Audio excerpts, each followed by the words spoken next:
치의학도를 비롯한 의학계열 학생들을 위한, 그러나 일반인들에게도 재미있는 MK해부학 그 19번째 시간 시작합니다.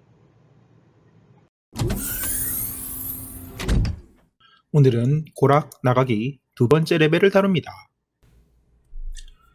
앞서 해부학 공부는 돌고 도는 방식이라고 말씀드린 적이 있습니다. 앞부분 배울 때 완벽히 이해하지 못한 것이 있었을 때 뒷부분을 배우게 되면 이해가 되는 경우가 있는데, 한편 그때쯤 되면 앞부분을 벌써 잊어버린 경우도 많죠. 그래서 사실 반복 학습이 중요하다고 할 수 있겠습니다. MK예부학에서는 학습자들의 흥미와 집중 그리고 빠른 이해를 위해 일부러 기존의 수업 또는 교과서와는 달리 서론에 해당되는 부위를 생략하고 두었습니다. 시작하기도 전에 이론적인 배경에 대해서 구구절절한 설명이 있게 되면 재미가 없는 문제가 있고, 또 다른 측면에서 이해를 위해서, 즉 서론의 내용에 대한 이해를 위해서 실제 뼈 구조를 먼저 알고 전체를 조망해보는 것이 더 도움이 될 것이라는 판단에서였습니다. 인트로덕션의 순서 자체도 거꾸로 바꾸어서 아우트로라는 이름으로 2-1의 순서로 한번 진행을 해보도록 하겠습니다. 우선 이때까지 나왔던 뼈의 외형, 돌출부, 프로젝션 및 함몰부, 디프레션을 기술하는, 디스크립션 하는 용어를 정리해 보도록 하죠. 먼저 몸통. 몸통은 바디라고 보통 불리는데 중앙부를 차지하는 주된 부분입니다.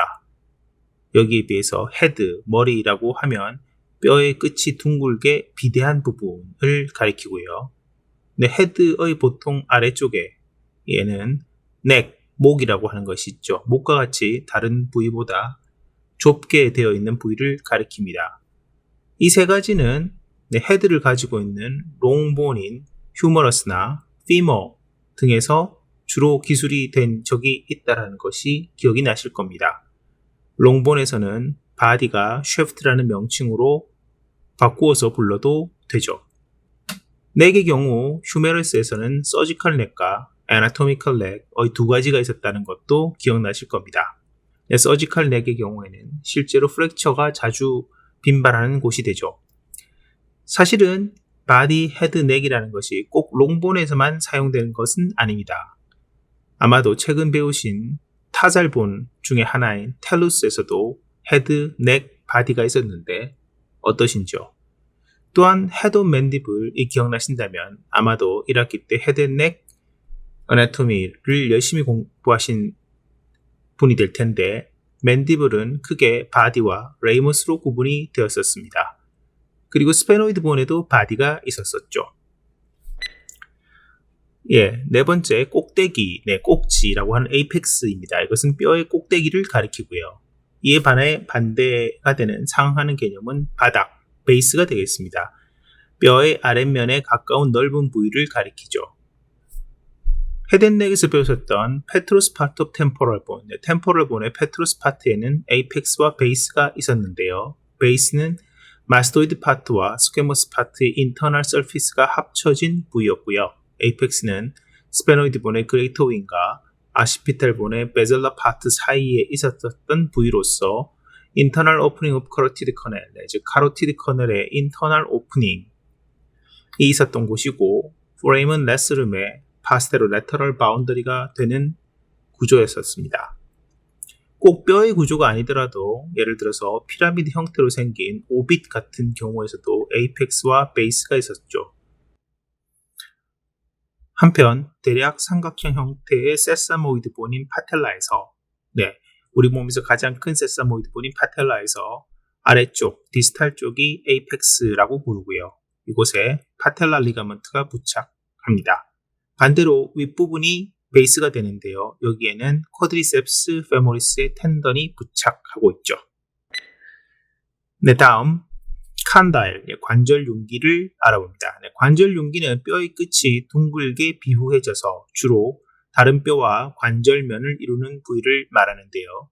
MK해부학에서 나왔었던 것으로서는 피머의 디스탈 사이드에 있는 미디얼 앤 레터럴 컨다일, 그리고 이에 상응하는 TBI 프록시멀 사이드에 있는 미디얼 앤 레터럴 컨다일이 있었습니다. 그리고 휴메러스의 컨다일이 있었었죠. 네, 이것은 트로클리아와 캐피툴룸으로 이루어져 있습니다. 헤드앤넥 어나토미에 나온 것으로서는 맨디블라 칸다일이 있었죠. 네, 이 맨디블라 칸다일은 위에서 설명했었던 헤드 오브 맨디블과 같은 것으로서 TMJ의 템포로 맨디블라 조인트에서 맨디블라 파사, 네, 맨디블라 파사 자체는 템포럴 본에 있는 건데요. 네, 템포럴 본의 맨디블라 파사와 아티큘레이션을 하는 구조입니다. 또 하나가 더 있었었는데 아시피탈 칸다일이라고 하는 것이 있었었죠. 네, 이 아시피탈 칸다일은 네, MK 해부학에서도 잠시 나왔었는데 애틀란토 아시피탈 조인트에서 애틀라스의 superior articular facet과 관절하는 부분이 되죠. 네, 에퍼컨다일이라고 하는 것이 있는데 이것은 위관절 융기라고 보통 불립니다. 에피라고 하는 표면이라든가 위라고 하는 뜻의 접두사가 붙어 있죠. 에피텔리움 같은 상피 같은 데서 볼 수 있는 접두사입니다. 네, 이 에퍼컨다일은 관절 주머니 가쪽에 있는 관절 융기, 즉 칸다일의 위 방향에 있는 돌출부인데요. 사람에게서는 휴머러스와 피머에게서 발견되는 곳이죠. 비교 해부학, 네, 컴패러티브 어나토미적인 설명으로 볼 때 새, 네, 조류, 버드에 있어서는 휴메러스 에피칸다일이 미디얼 앤 레터럴 대신에 벤트럴 앤 도잘로 되어 있다는 것이 그 특징이기도 합니다. 네, 또 다른 융기, 에미넌스라고 하는 표현이 있었는데 표면이 무디게 튀어나온 부분을 가리킵니다. 이 용어는 꼭 뼈에 한정되어 쓰이지는 않고 다양한 해부학적 구조물에 사용됩니다. 그 예로서 헤드앤넥 시간에 배우셨었던 프론탈 본의 프론탈 에미넌스라든가 아시피탈 본의 인터널 서피스에 있었던 크루시폼 에미넌스 등이 있고요. MK 해부학에서는 일리오 퓨빅 에미넌스라든가 인터컨딜라 에미넌스 등이 소개된 바가 있습니다. 소프트 티슈 상에서는 테나 에미넌스나 하이퍼테나 에미넌스 등이 손에서 소개된 바가 있고 기타 신경 해부학에서 배우시게 될 히포캠퍼스의 컬래터럴 에미넌스 등에도 사용이 됩니다. 다음으로 돌기, 프로세스. 네, 표면에서 뾰족하게 튀어나온 부분을 기술하는 용어인데요. 이건 사실 수도 없이 나왔습니다. 당장의 일반적인 볼테브라에서 총 7개의 프로세스가 있는 것으로 설명이 되었었죠. 네, 헤드앤넥에서 배우셨던 맥실라는 4개의 프로세스를 가지고 있는데요. 뭐였었나요? 네, 알베올러 프로세스, 프론탈 프로세스, 자이고마틱 프로세스, 앤드 팔라타인 프로세스 이렇게 4개였었습니다. 맨디블에서도 역시 코로노이드 프로세스와 콘딜로이드 프로세스가 있었습니다. 템포럴 본에서는 유명한 마스토이드 프로세스와 스타일로이드 프로세스가 있었고요. MK 해부학에서 나오는 것으로서는 스터넘에서 자이포이드 프로세스라는 게 있었었고 스케퓰라에 있어서는 아크로미온과 코레코이드 프로세스가 있었죠. 네, 아크로미온 자체는 프로세스라는 걸 붙이지는 않지만 실제로는 프로세스에 해당되는 것이고 네, 코레코이드 프로세스는 프로세스가 붙어 있는 용어입니다. 그리고 얼너, 네, 얼너에는 코로노이드 프로세스와 올레크레논, 역시 올레크레논도 네, 프로세스가 붙어 있지 않지만 프로세스에 해당되는 것이고요. 코로노이드 프로세스의 경우에는 네, 맨디블에 있는 코로노이드 프로세스와 이름이 같죠. 네, 레디어스와 얼나에는 스타일로이드 프로세스가 양쪽에 있어서 네, 핸드의 어덕션과 앱덕션을 제한하는 역할을 합니다. 네, 소프트 티슈에서도 이 프로세스는 사용이 되는데요. 예를 들어서 판크레아스에는 웅시네이트 프로세스라는 구조물이 있습니다. 네, 이 웅시네이트 프로세스는 아마도 들어보셨을 텐데 헤드앤넥에서 나왔었던 에스모이드 본에 달려있는 구조물이기도 하죠. 네, 다음으로 튜버클, 결절을 알아봅니다. 네, 이것은 이하에 나오는 튜버로시티라든가 트로켄터, 네, 혹은 에이포피시스 등과 서로 구분이 아주 명확하게 되지는 않는 편인데 보통은 혹처럼 튀어나오는 구조물을 의미합니다. 헤드앤넥에서는 멘탈 튜버클을 들어보신 적이 있을 테고요. MK에서는 휴머러스의 그레이터 앤 레서 튜버클을 들어보셨을 테고 피머의 어덕터 튜버클을 들어보셨을 테입니다. 네, 그리고 퓨빅 튜버클도 있었었죠. 또한 립에 튜버클이 있어서 여기에는 아티큘러 파트와 난 아티큘러 파트로 나누어진다라는 것을 들으신 적이 있을 테고 실제로는 피머에 있는 트로켄터 역시 튜버클의 일종으로 볼 수 있는데 이것은 좀 독특해서 아래에서 따로 다뤄지고 있습니다. 티비아에 있는 인터칸딜라 에미넌스에 미디얼 인터칸딜라 튜버클과 레터럴 인터칸딜라 튜버클이 있죠. 그리고 또한 티비아에 거디스 튜버클이라는 게 있다는 것도 말씀드린 적이 있습니다. 네, 다음 튜버러시티. 네, 이것은 면이 거칠게 된 부분인데요. 때때로는 티비알 튜버러시티처럼 아주 큰 튜버클을 의미하기도 합니다. 헤드앤넥에서는 맥실라리 튜버러시티랑 테리고이드 튜버러시티, 마세터릭 튜버러시티 등을 배우신 바가 있죠. 네, 맥실라리 튜버러시티는 상악 대구치 후방에 있는 튜버러시티이고요. 테리고이드 튜버러시티는 미디얼 테리고이드 머슬, 그리고 마세터릭 튜버러시티는 마세터 머슬이 부착되는 곳이죠. MK에서는 튜버러시티 오브 얼너, 그리고 레디얼 튜버러시티, 그리고 델토이드 튜버러시티, 요건 어디에 있는 거죠? 네, 휴머러스에 있는 것이죠. 그리고 힙본 중에서 이스큐미에 있는 이스키얼 튜버러시티 등이 나왔습니다. 그리고 스케퓰라에 있는 수프라글레노이드 튜버클과 인프라글레노이드 튜버클은 가끔 수프라글레노이드 튜버러시티, 인프라글레노이드 튜버러시티라고도 불리기도 합니다. 네, 암에 있는 중요한 근육이 부착을 하게 되는 곳들이죠. 네. 그 다음 가시, 스파인. 스파인은 가장 날카로운 돌기라고 표현할 수 있는데 스파인 자체가 vertebral column, 척주라는 의미로 사용이 많이 되는 용어입니다. 나왔던 걸로는 스케퓰라이 스파인이라든가 이스키얼 스파인 등이 있었습니다. 크레스트, 능선으로 번역이 되는데요. 나지막히 길게 두드러진 부분으로서 헤드앤넥에서는 프론탈 크레스트라든가 anterior and posterior lacrimal crest 등이 나왔었고요. MK에서는 obturator crest, pubic crest, intertrochanteric crest 등이 소개된 바가 있습니다. 네, intertrochanteric crest는 femo에 당연히 있는 구조이겠죠. 네, 그 다음 라인. 라인은 크레스트, 능선보다 낮으며 돌출부가 매우 미약한 형태인 경우를 가리키는데 arcuate 라인과 soleal 라인, intertrochanteric 라인 등이 나왔었죠. 그 외에도 리네아 터미널리스 혹은 리네아 아스페라 등에서 나온 리네아는 라인의 라틴어입니다. 리네아 아스페라에서 팩티니얼 라인이라든지 스파이럴 라인 같은 것들이 언급이 되었고요. 헤드앤넥에서는 마일로 하이오이드 라인 이런 것들이 있었습니다. 다음으로 돌기, 트로캔터. 이것은 매우 큰 돌기를 의미합니다. 피머의 그레이터 앤 레서 트로캔터가 있었었죠.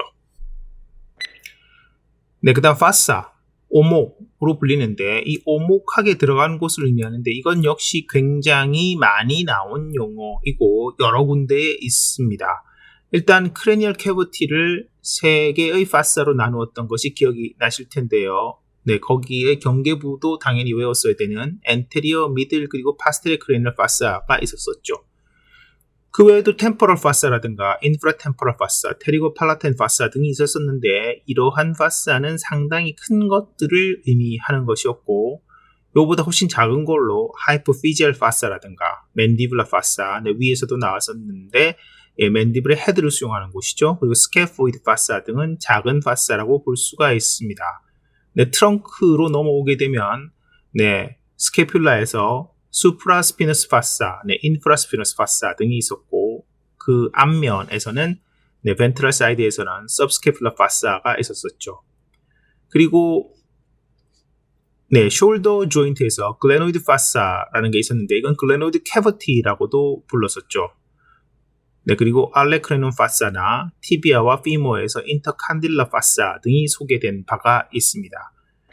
같이 소개된 오목으로 포베아라고 하는 것이 있는데 이것은 보다 얕은 오목을 가리킵니다. 그래서 이것은 번역할 때 얕은 오목이라고 쓰면 너무 길기 때문에 그냥 오목으로 번역되는 경우가 많은데 테리고이드 포베아나 트로클리어 포베아, 트로클리어 포베아라고 하는 것은 프론탈 본에 있는 것으로서 눈알을 움직이는 근육 중에 하나인 수피리오 오블리크 머슬의 텐던이 지나가는 곳이죠. 네, 요 머슬은 트로클리어 너브에 의해서 지배를 받는 것이 특징입니다. 피모에서도 나왔는데요. 피모에서 나오는 것은 제법 큰 것으로서 포비아 카피티스 페모리스라고 해서 리가멘툼 테레스가 붙는 곳이죠. 얼굴에서 보조개를 포비아 버칼리스라는 용어로도 쓰는데 일반적으로는 딤플이라는 단어를 더 많이 씁니다. 그 다음으로 페임, 나치는 칼로 깎아놓은 것처럼 페임 부분으로 프론탈 본에서 네이잘 나치가 나왔었죠. 네, 그 외에 MK 해부학에서 수프라스타날 나치라든가 주글라 나치 같은 것인데 그 목 아래에서 이렇게 온폭하게 들어가는 부분을 말하는 것이고, 그리고 스케퓰라에서 수프라스케퓰라 나치라고 하는 것이 나왔고, 요것은 그냥 스케퓰라 나치라고도 부르죠. 네, 요것은 수프라스케퓰라 리가멘트와 함께 포레이먼을 완성시켜가지고 그 포레이먼을 통해서 수프라스케퓰라 너브가 통과하는 곳이 되죠. 얼너에서 휴메러스의 트로클리어 관절하는 곳이 트로클리어 나치라고 불리고요. 네, 한편 레디어스의 헤드와 닿는 부위도 레디얼 나치라고 부르는데 여기는 다른 거에 비하면 모양이 다소 완만하다고 할 수 있겠죠. 네, 그리고 힙본에서 에스테블라 나치라고 하는 부분이 있어서 에스테블라 림이 결여되어 있는 부분을 가리키는 나치가 나왔었습니다. 네, 임프레션은 자주 나오진 않았고요. 손가락으로 누른 듯한 부분으로서 프론탈 본의 인터널 사이드에 프론탈 로브, 뇌, 브레인의 프론탈 로브의 자이러스의 자국이 남아있는 디지털 임프레션이 소개된 바가 있습니다. 다음 그루브는 좁고 긴 도랑으로 아주 자주 나왔던 것인데 레티너인 서커스랑 거의 이렇게 바꿔서 쓸 수가 있는 치환이 가능한 그런 단어입니다. 마일로하이드 그루브, 레크리말 그루브, 레디얼 그루브, 바이시피탈 그루브, 캘캐니엘 그루브, 말레올라 그루브 혹은 서커스 등이 사용된 바가 있고 뉴로 어나토미에서 서커스 리미탄스와 같은 용어로도 사용됩니다. 물론 치아 형태학에서도 아주 익숙하게 나오는 용어입니다. 그리고 덧붙여서 음악 용어이기도 하죠. 다음으로 피셔, 틈새 역시 엄청 자주 나오는 용어이고 치아 형태학에서도 나옵니다. 예방치약에서 나오는 피드 앤 피셔 실런트를 생각해 보시면 되겠죠. 해부학에서는 좁은 틈이나 뼈면이 깊이 들어간 것을 의미하는데요. 가장 유명한 것으로서는 오빗에서 나온 superior and inferior orbital fissure가 있죠. 여기를 지나다니는 구조물은 시험에 매우 자주 나왔었던 것으로 기억됩니다. 브레인에는 알려진 피셔가 대단히 많이 있고요. 그 외에 다른 소프트 티슈 혹은 장기라고 할 수 있는 오건이라고 할 수 있는 리버, 렁 등에도 이러한 피셔 등이 있습니다. 스컬에서도 수처 등이 다루어질 때 같이 나왔던 페트로팀파닉 피셔 같은 것들이 있었고요. 그 외에 테리고 맥실라리 피셔 등이 소개되었었습니다. 다음으로 포레이먼. 포레이먼 역시 엄청나게 자주 나왔던 것이고 시험의 단골 손님이죠. 왜냐하면 이것을 지나가는 구조물, 혈관이나 신경 등이 주로 지나가는데 그것들이 특히 헤드 앤 넥에서 꽤 많이 나왔습니다. 미들 크레니얼 파스에 있었던 포레이먼 라툰듬, 오베일, 스피노점. 그 외에 위에서도 나왔었던 포레이먼 레스룸 같은 것들이 있었고 MK에서는 cervical vertebra의 특징인 foramen transversa리움에서 나왔고 그 외에 vertebral foramen과 intervertebral foramen 그리고 sacral foramen 같은 것들은 vertebra 혹은 vertebral column에서 찾아볼 수 있는 foramen이 되겠죠. greater and lesser sciatic foramen이라고 해서 힙본에서 나왔던 것들이 있고요. 그리고 obturator foramen 역시 힙본에서 나오는 것이 되겠습니다. 포레이먼보다 좀 사이즈가 적은 것을 포레미나라고 부르는데요. 가끔씩 어떤 포레이먼을 가리킬 때 포레이먼을 쓰기도 하고 포레미나를 쓰기도 하는 것들이 서로 이렇게 이걸 썼다 저걸 썼다 하는 경우가 있습니다. 네, 귀 구멍과 같이 큰 것은 포라고 부르는 경우도 있는데요. 네. 사실 네, 귓구멍보다는 Greater and Lesser Sciatic Foramen이 훨씬 크죠. 그 다음 관, 커넬. 네, 커넬은 네, 구멍이 길어서 된 것을 가리키는데 나왔던 걸로는 앞티 커넬, 카로티드 커넬, 맨디블라 커넬 등을 배웠었고 MK에서 obturator 커넬이라든가 인구이널 커넬 등 몸통에서는 자주 발견되는 것들이 주로 소프트 티슈상의 개념인 경우가 많습니다. 캐널보다 가는 것을 캐넬리클루스라고 하는데요. 글로소파린젤 러브의 팀패닉 브랜치와 인피리어 팀패닉 아트리가 지나가는 인피리어 팀패닉 캐넬리클루스가 그 예라고 할 수 있겠습니다.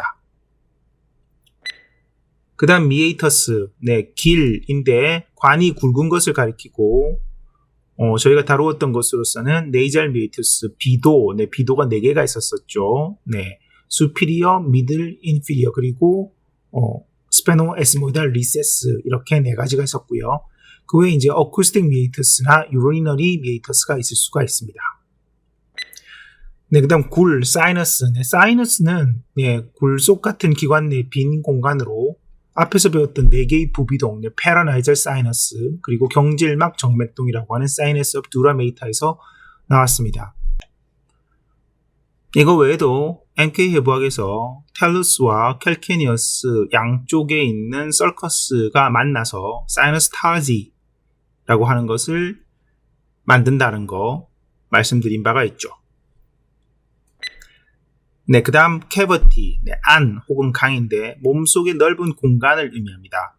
사실 이 단어는 실제로 치과에서는 덴탈 캐리즈, 네, 치아 우식증과 같은 용어로 사용될 때가 많죠.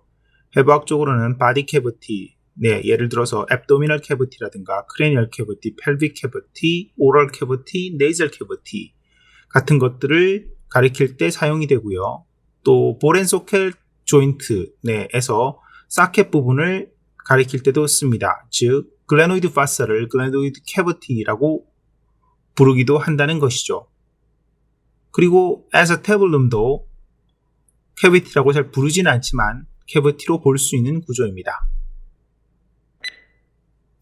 네, 다음으로 벌집, 셀. 네, 셀 자체는 방이라는 뜻인데요. 벌집 모양으로 된 작은 공간을 가리키고요. 에스모이달 에어셀이라든가 마스토이드 에어셀 등에서 나왔습니다. 마지막으로 날개, 에일라. 네, 이건 윙이라고도 하는데 날개처럼 생긴 것. 네, 노즈의 알라. 네, 그리고 보머의 알라, 알라 리가먼트 등에서 나오죠. 네, 알라 리가먼트는 덴스, 네, cervical vertebrae 두 번째, 네, 애틀라스 다음에 나오는 엑시스, 네, 혹은 C2에 있는 네, 큰 프로세스라고 할 수 있는 것인데요. 네, 여기 하고 그 다음에 아시피탈 컨다일의 미디얼 사이드를 연결하는 인대를 가리키죠. 이 에일러 혹은 알라라고 하는 것은 기본적으로 윙이란 뜻이기 때문에 스페노이드 본에서 그레이터 윙을 가리킬 때 이것을 라틴어로 에일러 메이저 아시스 스페노이달리스라고 부르기도 합니다. 마찬가지로 레서 윙의 경우에도 에일러 마이너 아시스 스페노이달리스라고도 하죠. 그리고 MK에서 일리움에서 위로 뻗은 팽대된 넓은 부위, 즉 그레이터 펠비스의 측면을 이루는 부분을 에일러, 네, 혹은 윙 오브 일리움이라고 부르고요. 세이크럼에서도 에일러라는 표현이 나왔었습니다. 네, 다음으로 관절, 네, 조인트 혹은 아티큘레이션이라고 부르는 구조에 대해서 자세히 알아보도록 하겠습니다. 영국 영어에서는 뼈를 포함하고 있는 큰 고깃덩이, 즉 미트를 조인트라고도 부르는데 네, 제가 영국에 안 살아봐서 잘 모르겠고요. 네, 스켈레탈 시스템을 기능을 할 수 있게 해주는 구조라고 설명을 할 수가 있는데 특히 운동에 초점을 맞출 때 이러한 설명이 매우 설득력이 있게 됩니다.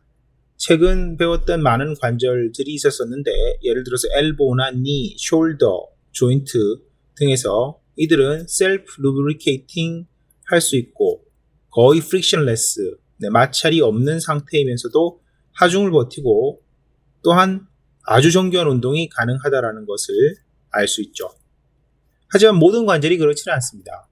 대표적으로 스컬에 있는 수처의 경우도 관절의 하나로 볼 수 있는데, 네, 그래서 저희가 스컬을 설명드릴 때 어떠한 뼈와 어떠한 뼈, 인디비주얼 본들 사이가 아티큘레이션 한다라는 그런 표현을 썼었는데요. 이러한 수처 같은 경우에는 매우 적은 혹은 사실상 거의 움직이지 않는 그러한 관절이죠. 실제로 출생 시에나 약간의 움직임을 허용하고요. 나중에는 거의 움직일 수 없습니다. 이는 이 뼈들의 주된 기능이 사실 브레인과 센서리 올간 등을 보호하는 역할을 해야 되기 때문입니다.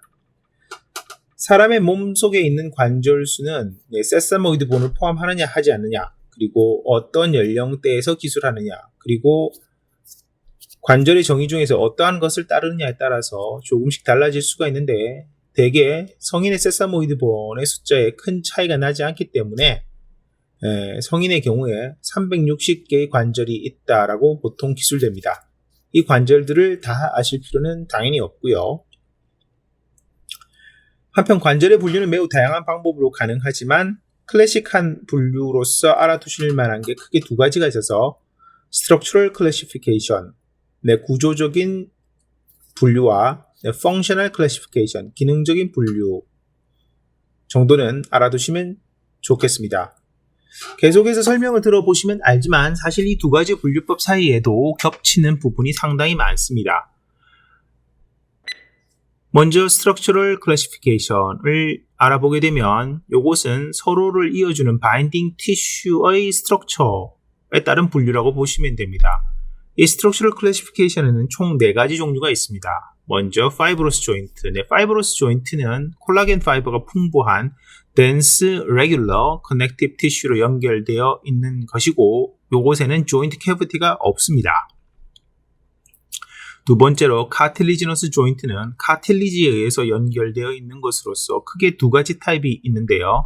primary cartilaginous joint가 있고 secondary cartilaginous joint가 있는데, primary cartilaginous joint는 hyaline cartilage로 연결되어 있는 것이고 secondary cartilaginous joint는 뼈들의 표면에 하이알린 카틸리지로 덮여져 있고 이 사이를 파이브로 카틸리지가 연결해주는 경우를 말합니다.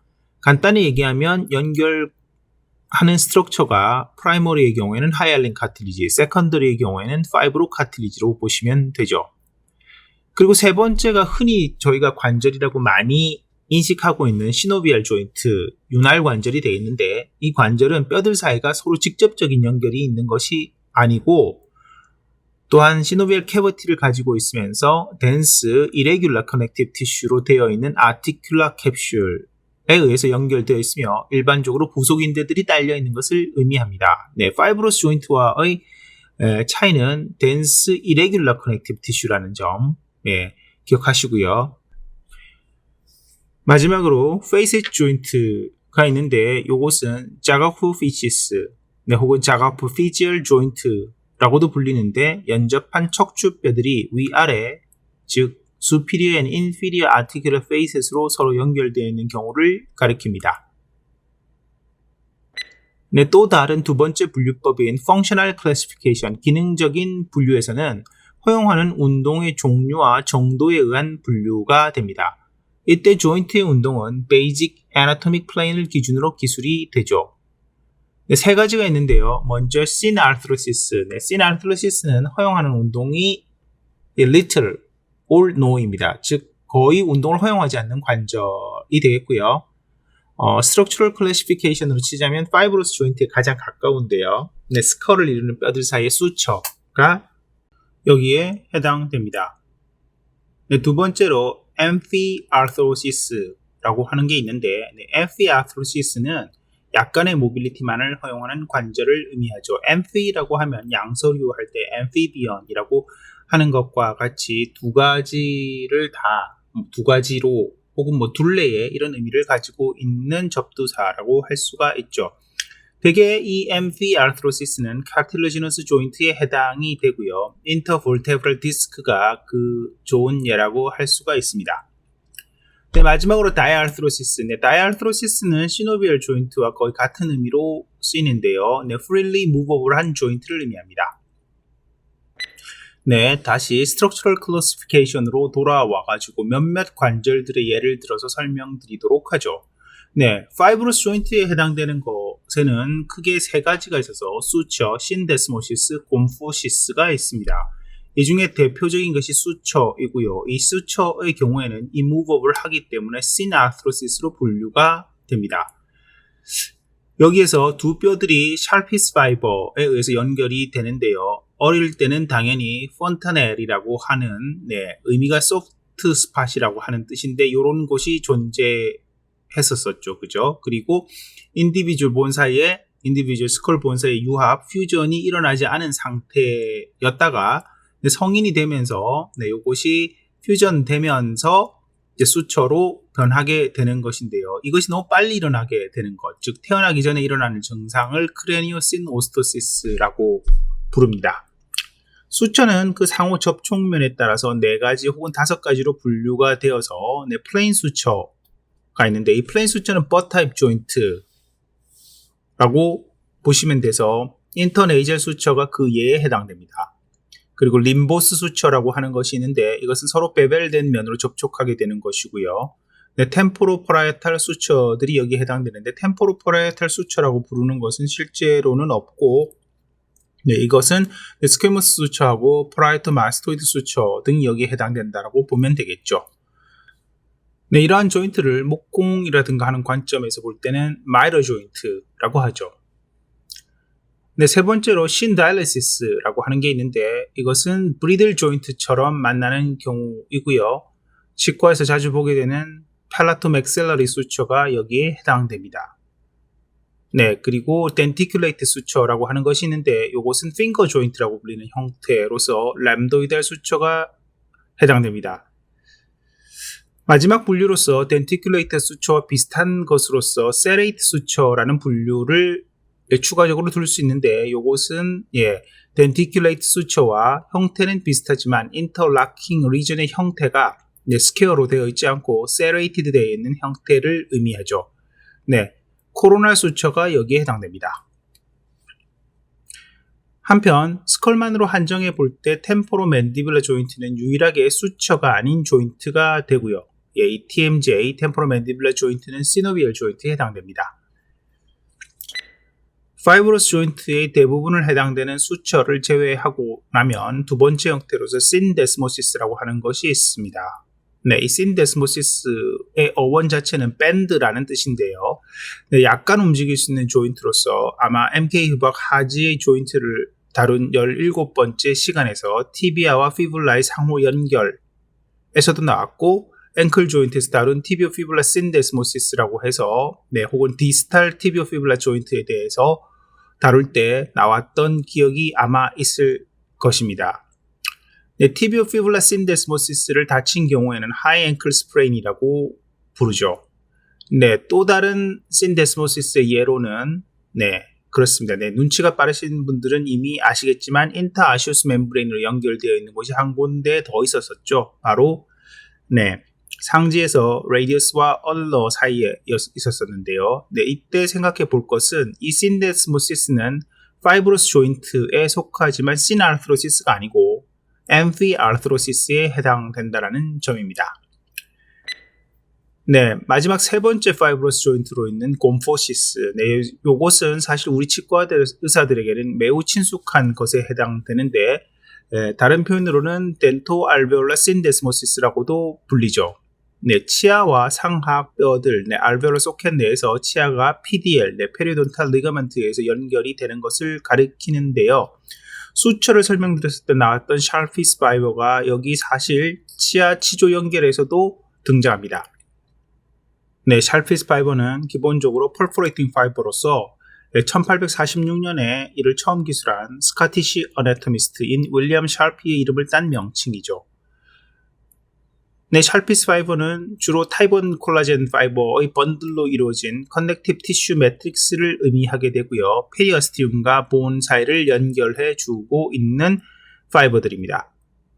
이 곰포시스의 경우에는 현대적 정의에서 관절이라는 것이 만약에 뼈와 뼈 사이의 연결이라는 개념에 묶여 있다라고 하면 실제로는 관절로 볼 수가 없는 것이죠. 왜냐하면 치아가 테크니컬리 하기에는 뼈와는 완전히 다른 조직이기 때문에 그러한 측면이 있습니다. 하지만 리가먼트, 페리돈탈 리가먼트의 연결이란 점에서 스페셜 파이브러스 조인트로 보는 견해도 충분히 가능하고요.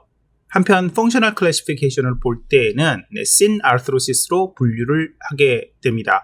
다시 정리를 했을 때 파이브러스 조인트에서 세 가지가 있는데 수처와 곰포시스의 경우에는 신 아르트로시스, 그리고 신 데스모시스의 경우에는 엠피 아르트로시스로 분류가 된다는 점 기억하시면 되겠습니다. 카틸레지너스 조인트로 넘어가게 돼서 먼저 프라이머리 카틸레지너스 조인트를 보게 되면 앞서서 한번 설명드렸다시피 하이얼린 카틸리지로서 연결이 된 것으로 종종 아시피케이션 센터와 관련이 있게 되죠. 되게 나이가 들면서는 컴플리트한 아시피케이션이 일어나게 되는데 이러한 프라이머리 카틸리지너스 조인트의 다른 이름은 신콘드로시스라고 불립니다. 헤드앤넥 영역에서는 유명했던 것으로 스페너 아시피텔 신콘드로시스가 있고요. 그 밖에 롱본의 아시피케이션 센터에서 이를 볼 수가 있죠. 학자에 따라서는 신콘드로시스를 신아르트로시스로 보기도 하고 엠피 아르트로시스로 보기도 하는데 실제로 아시피케이션이 거의 일어나기 때문에 성인의 개념에서 보면은 신아르트로시스가 맞다고 볼 수가 있습니다. 신콘드로시스에서는 퍼머넌트 신콘드로시스와 템포러리 신콘드로시스가 있는데요. 에피피지얼 플레이트라든가 힙본의 3개 사이, 그리고 스페너 아시피텔 신콘드로시스의 경우에는 템포러리 신콘드로시스가 되겠고요.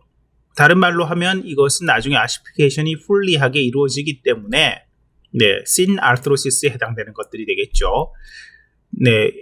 그리고 반면 폴스 스토노코스탈 조인트, 스토노코스탈 조인트니까 스터넘과 립의 카스탈 카틸리지의 첫 번째 조인트라든지 아니면 스컬의 페트로 아시피탈 신콘드로시스, 여기에 있는 구조는 펄머넌트한 신콘드로시스로 볼 수가 있죠.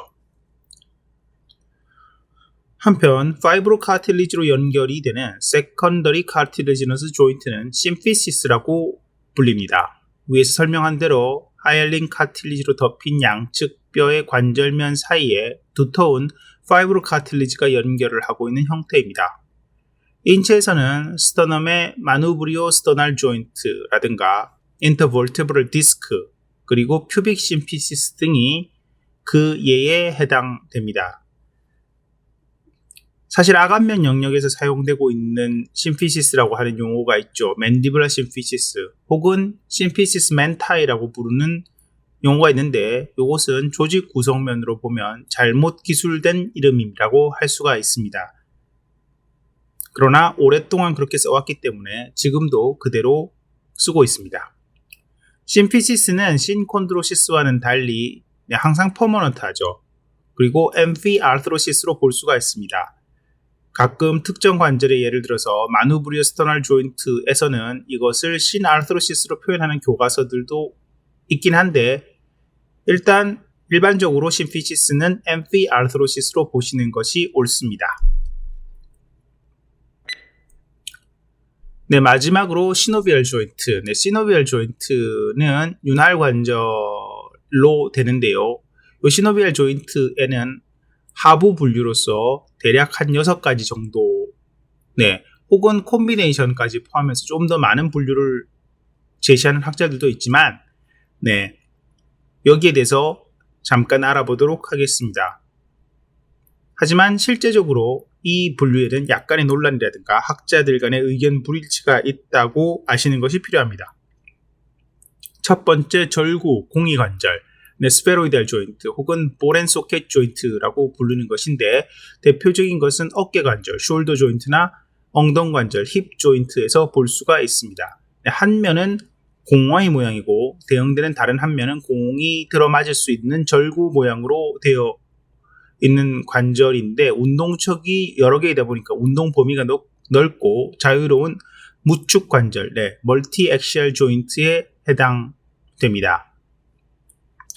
실제로 절구 모양이라고 해서 절구라고 번역이 되는 에서타블룸 같은 형태가 있는 것이죠. 네, 두 번째 경첩관절, 힌지 조인트. 네, 힌지 조인트는 문의 경첩과 같이 한쪽 방향으로는 자유롭게 움직이지만 다른 방향으로는 거의 움직일 수 없는 형태의 조인트, 네, 일축 관절이라고 봐야 되는데요. 예, 이러한 형태가 있고요. 관절의 한쪽 면이 볼록 나와 있고 다른 한쪽 면은 들어가 있으며 두 뼈의 긴 축과 직각이 되는 운동축을 중심으로 하는 단일축 관절, 유니액시알 조인트라고 볼 수 있습니다. 팔굽관절, 엘보우 조인트가 여기에 대표적인 관절. 네, 니 조인트도 역시 마찬가지라고 볼 수 있는데 설명드릴 때 modified hinge joint라고 설명드린 바가 있죠. 네, 무릎을 굽혔을 때 약간의 로테이션이 가능하기 때문에 그렇다고 설명드린 바 있습니다. 네, 그리고 중쇄관절, 네, 트로코이드 조인트 혹은 피봇 조인트인데요. 긴 돌기가 원 모양의 둘레 속에서 회전하는 관절로서 실제 관절에서는 이 원의 일부는 뼈로 일부는 섬유성 조직으로 만들어지는 경우가 많습니다. 역시 단일축 관절, 유니액시알 조인트이고요. 네, 몸쪽 노자 관절, 네, 프락시멀 레디올나 조인트라든가 아니면 정중 고리 중쇄 관절, 네, 미디안 애틀란토 엑시알 조인트가 여기에 해당이 됩니다. 네, 그 다음 평면 관절, 플레인 조인트. 네, 플레인 조인트는 마주하는 두 관절면이 거의 평면이고 크기도 작아서 조금 미끄러지는 정도의 움직임만 가능한 관절을 이야기하는데요. 네, 손목뼈 사이 관절이 인터카팔 조인트라든가 봉우리 빗장 관절, 에이크로미얼 클라비큘라 조인트가 여기에 속하고요.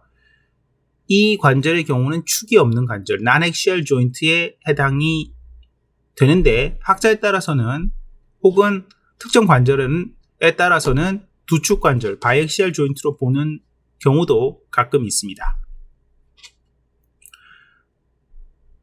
네, 그 다음 다섯 번째로 안장 관절, 새들 조인트. 네, 이 새들 조인트는 두 관절면이 모두 말 안장과 같은 모양을 하고 있어서 앞뒤와 양쪽 방향으로 패여 있습니다. 예, 이것을 네, 컨케이브 컨벡스 하다라고 하는데요. 운동이 자유로운 편이며 두축 관절로 분류가 되죠.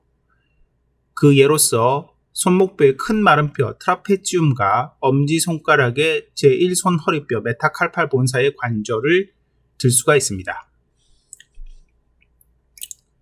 네, 마지막으로 타원 관절, 컨딜라 조인트 혹은 엘립소이달 조인트라고 불리는 것이 있는데 관절의 한 면은 볼록하게 나와 있고 다른 한 면은 얕게 패여 있는 것으로서 관절면의 긴 축과 짧은 축이 모두 운동을 할 수 있는 운동축이 되는 것입니다.